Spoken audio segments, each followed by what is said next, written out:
ইনস্টাগ্রামে ড্রেস কিনতে গিয়ে এবার খোয়া গেল কয়েক হাজার টাকা। ঘটনাটি ঘটেছে আরামবাগের বিন্দারামপুরের এক যুবতীর সঙ্গে। যুবতী জানাচ্ছেন, তিনি ইনস্টাগ্রামেতেই যথারীতি কেনাকাটা করছিলেন। এরপর একটি ড্রেস তার পছন্দ হয়, সেটি নেবার জন্য দরদাম করে তিনি টাকা পাঠিয়ে দেন।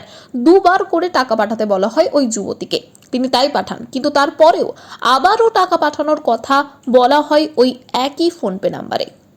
এরপর টাকা না পাঠালে গালিগালাজ করা হয়। তখনই তিনি সন্দেহ করেন যে তিনি প্রতারণার শিকার হয়েছে। এরপরই খোয়া যায় ৩,০৯১ টাকা। এরপর আরামবাগ থানার দ্বারস্থ হন ওই যুবতী। তিনি দোষীদের শাস্তির দাবি জানিয়েছেন এবং টাকা ফেরত পাওয়ারও আর্জি রেখেছেন। এ বিষয়ে তিনি কি জানাচ্ছেন দেখুন বিস্তারিত। 24 আওয়ার্স আরামবাগের রিপোর্ট।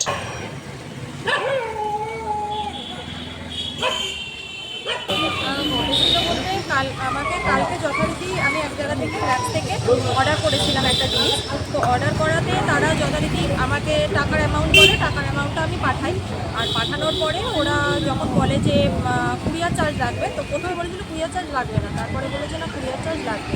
তো কুরিয়ার চার্জ দিয়ে আমি যখন বললাম যে ঠিক আছে কুরিয়ার চার্জ বলেছিল প্রায় 500 টাকা লাগবে। তো বললো আর একটা দুটো ড্রেস যদি নিয়ে নেওয়া হয় তাহলে হয়তো লাগবে না ব্যাপারটা, কুরিয়ার চার্জ দিতে হবে না। তো আমি যখন বলি যে ঠিক আছে আরেকটা ড্রেস সিলেক্ট করে পাঠাই, তখন আরেকটা ড্রেস দেখে বলবার পরে তখন বললো যে দুটো অ্যাকাউন্ট থেকে আলাদা আলাদা টাকাটা গেছে বলে বললো যে আবার ওই 3,000 টাকাটা একটা অ্যাকাউন্ট থেকে পাঠাবার জন্য। একটা অ্যাকাউন্ট থেকে পাঠানোর জন্য আমি যখন বলি, তারা বলে, তো আমি বললাম যে তাহলে আপনি এক কাজ করুন, আপনি আমার টাকাটা রিটার্ন করুন, তারপরে আমি আবার এখান থেকে টাকা পাঠাবো, কারণ আমার এখানে কিছু প্রবলেম মনে হচ্ছে, আপনারা চিট করছেন। তো বলছে যে তখন যথারীতি বলতে থাকে, না এমন কিছু নয়, আপনি বিশ্বাস করতে পারেন, টাকাটা পাঠান। তো আমি পাঠাইনি, আর না পাঠানোর পরে তারা খুবই অশ্লীল ভাষাতে গালাগালি করে। তো তখনও আমি জাস্ট বললাম যে দেখুন এটা কিন্তু আপনি ব্যবসা করছেন, খুব খারাপ ব্যাপার। এইসব কথা হওয়ার পর তারপরে যথারীতি ফোন কেটে দেওয়া হয়। তারপরে আমি পুলিশের কাছে এসে কমপ্লেন লিখিয়েছি, দেখা যাক কী। কবে ঘটেছে আর কত টাকা গেছে? কত টাকা গেছে এখন পর্যন্ত? 3,091 টাকা। দুবার কত মানে কত কত দিয়েছিলেন? একটা 1,370 আর একটা 1,721। অভিযোগ জানাচ্ছেন? হ্যাঁ, অভিযোগ জানানো হয়েছে। কবে জানিয়েছেন? কালকেই হয়েছে, কালকেই অভিযোগ, কারণ আমাকে বললো যে 24 ঘন্টার মধ্যে অভিযোগ জানানো উচিত। আজকেও এসেছিলেন থানায়? হ্যাঁ, আজকেও এসেছিলাম। এমনি শুধু এই কিছু কাগজপত্র। ওটা কিসের মাধ্যমে কেনাকাটা হচ্ছিল? ওটা হচ্ছে ইনস্টাগ্রামের মধ্যে। ইনস্টাগ্রামে? কারণ আমি নর্মালি ফেসবুকে এগুলো ফেক হয়, ইনস্টাগ্রামেও যে হয় এটা আমার জানা থাকে, তো যার কারণে। আপনার নাম দিদি? আমার প্রিয়াঙ্কা লাই। বাড়ি বৃন্দাবন।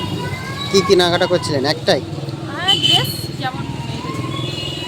কি বলবেন এই যে মানে অনলাইনে কেনাকাটা সাধারণ মানুষকে? কেনাকাটা দেখে শুনে কেনাটা সত্যি খুব দরকার। মানে এটা আমি ভাবিনি যে আমি আগেও নিজে অনলাইনে অনেক কিছু কিনেছি, কিন্তু এইরকম হয় মানে এই ফার্স্ট টাইমই আমার প্রচুর বড় ধাক্কা, কি আর বলবো। সবাই একটু কেনাকাটা করলে দেখে শুনে কেনাকাটা করাটাই বেটার।